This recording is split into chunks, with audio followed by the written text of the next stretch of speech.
A puzzling and potentially damning tweet from the President of the United States. President Trump now providing a newer explanation for his firing of General Michael Flynn, tweeting this: "I had to fire General Flynn because he lied to the Vice President and the FBI. He has pled guilty to those lies. It is a shame because his actions during the transition were lawful. There was nothing to hide."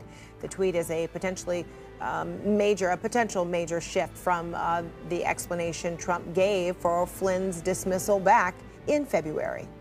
I didn't, but Mike, excuse me, no, I fired him because of what he said to Mike Pence. Very simple. Mike was doing his job. He was calling countries and his counterparts. So it certainly would have been okay with me if he did it. I would have directed him to do it if I thought he wasn't doing it. I didn't direct him, but I would have directed him because that's his job. Okay, so what's critical here is the timeline. If the president now says he knew Michael Flynn lied to the FBI when he fired Flynn on February 13th, then why did the president ask then FBI Director James Comey to let the investigation go the very next day?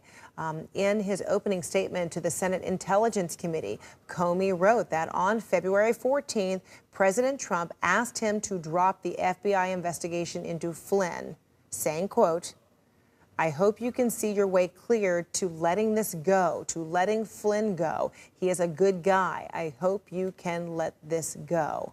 Of course, the big question now, did the President of the United States just admit to obstructing justice? For more on these developments now, let's bring back CNN's Kara Scannell and Boris Sanchez. Let's begin with you, Boris, in New York, where the president is. What more are you learning about his tweet?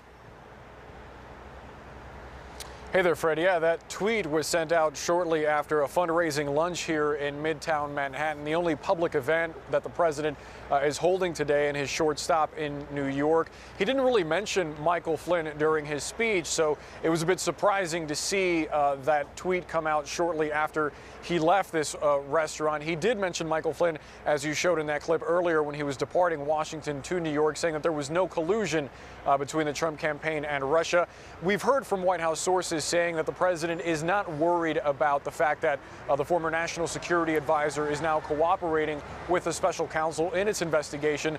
However, the president's tweet and the fact that Flynn has now admitted to lying to the FBI does raise a series of questions, as the White House is trying to distance itself from Michael Flynn, describing him as an Obama-era official and making the claim that President Obama gave approval for Michael Flynn to have those conversations with Sergei Kislyak and other Russians.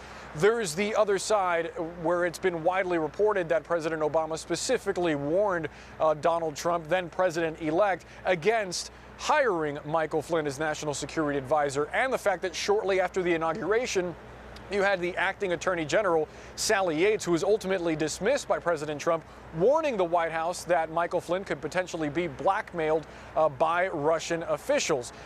Beyond all of that is the fact that this politically is a cloud that hangs over the White House. Notice that right now we're not discussing the major legislative achievement that this administration put on the board yesterday in passing tax reform after months of working toward it.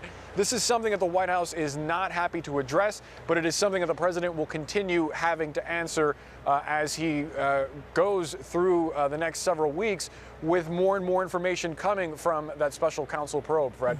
All right, let's bring in Kara Scannell now. So, Kara, the president's tweet today contradicting earlier explanations for Flynn's firing?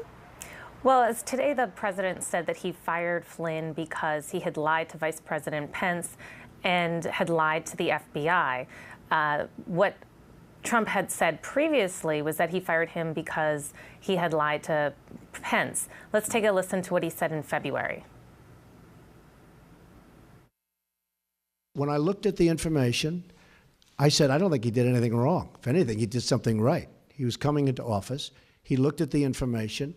He said, that's fine. That's what they're supposed to do. They're supposed to be, and he didn't just call Russia. He called and spoke to both ways. I think there were 30-some odd countries. He's doing the job. You know, he was just doing his job. The thing is, he didn't tell our vice president properly, and then he said he didn't remember. So either way, it wasn't very satisfactory to me.